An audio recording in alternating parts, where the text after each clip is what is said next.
Hello everybody, this is Josh Nudd here at the Apple Club in the Bahamas, and I'm going to throw together a recipe for you today. This is our Asian black pepper sauce, used for steaks generally, pork chops, sometimes we fry shrimp in it, and it's actually a vegan sauce. So let's get started.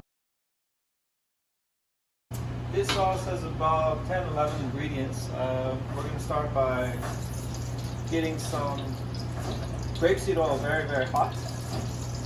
We're going to fry shallots and garlic together in this oil. Now the key to frying the shallots and garlic is to make sure that they actually do get very nice and golden brown. You get a lot of flavor out of the garlic and the ginger when it's really golden brown. But there is a fine line between golden brown and dark, and too black. If it gets a little bit too dark, it'll be very bitter. You can see here that this has been cooking about 5 minutes, and there's still a lot of moisture coming out of the ginger. So, like I said, the garlic will start to caramelize first. You can see here, there's some nice caramelized bits of garlic there. It's definitely garlic, not the ginger. The ginger is still trying to pull all the moisture out of the ginger, and then you can see how it's sticky to the bottom. That's what you want. That means it's starting to dry out. We're almost there. Okay, you can see here that we have a nice golden brown color pretty much throughout the whole pot here. Give it a few more stirs. That's exactly what we're looking for, this consistency, this color. Now what we're going to do next is we're going to add black pepper, because this is a black pepper sauce. It's freshly ground black pepper. Now I made a 4 times batch, so the recipe that we'll provide will be much smaller, so a little easier and quicker to make at home. This is black pepper. Basically you want to just get this nice and hot until it's quite fragrant. You'll be able to smell the pepper. Can you smell that? Yes. Next we're going to add fermented Chinese black bean that's been washed, dried, and chopped. I'll explain about the black bean in just a minute. Now again here, the black pepper inside, the black bean. Just give that a few stirs until it's nice and fragrant. We're going to add a little bit of salt. Any specific type of salt? No, just any type of kosher salt is best. So not like for the sal or sea salt? No, those types of salts are generally used for finishing, like going on top of a piece of steak as it goes out, or a nice piece of tuna. And not table salt, right? Right. Okay. Now, good to know. We're going to add a bit of sugar. Now, there is a lot of sugar, but this is a 4-time batch, so it's quite large. And this is typical white granulated sugar? Granulated sugar. Okay. This is freshly squeezed lime juice. Lime juice, okay. So you don't want to use any type of bottled juice. You're going to get the best flavor out of freshly squeezed lime juice. Okay. We're going to add soy sauce. This is light soy sauce. Light The light I find isn't as salty. Okay.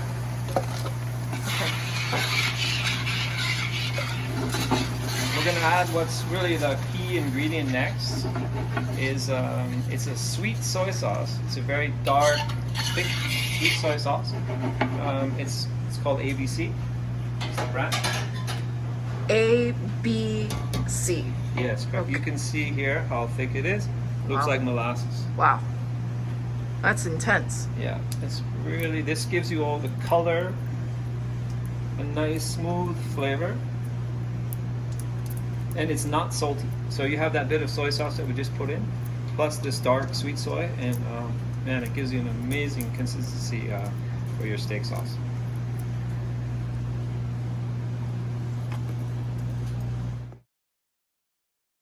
So I've got pretty much all the ingredients inside here. Getting back to the Chinese black bean. So Chinese black bean, if you go to any local Asian market, you can ask them for fermented Chinese black bean. It's very strong flavor. Generally you take a bit out, you need to wash it in cold water. Then you can squeeze all the liquid out of your hand with your hand, and then chop it up, and you can put it into different sauces, such as this one in this recipe. You can also fry it quickly in some hot oil, like peanut oil or vegetable oil, until it gets you can tell when it gets crispy. You can use this on top of like fried fish and for garnishing salads and things like that. It's really, really nice. Again, Asian market, you can find the ABC sauce, and you can find the black bean sauce, the Chinese black bean. ingredient is green onions or scallion. In Asia, we call green onion. I try to use as much as the green as possible, but if you don't have any other use for the whites, like in restaurants, we do use the whites in certain things, but generally we want to use up as much green as possible because that's where you're going to get a lot of flavor and color. Now we're going to add all this Let's green see how onion. chopped. You see, it doesn't have to be so finely chopped because later this sauce will get pureed. Got it. So we get it all into the sauce. Now you can see the sauce is starting to boil.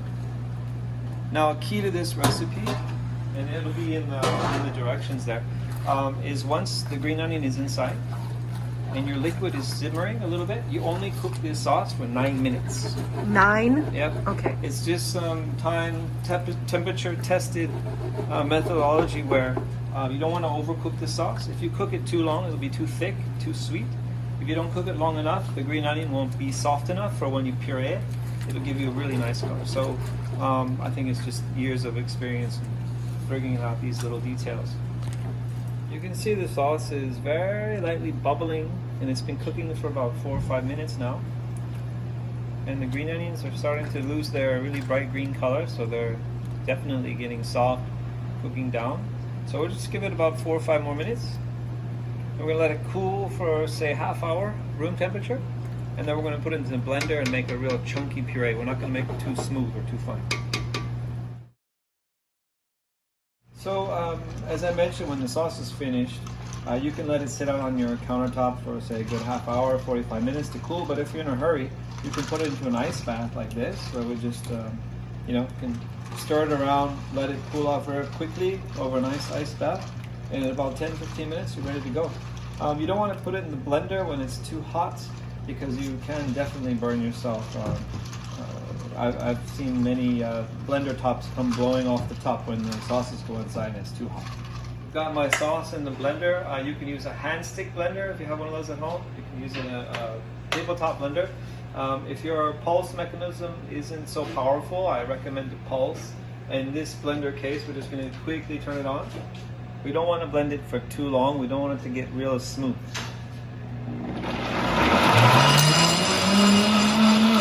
Here's our Asian steak sauce here at the Cliff House, the Abaco Club in the Bahamas. You can see how thick and chunky it is.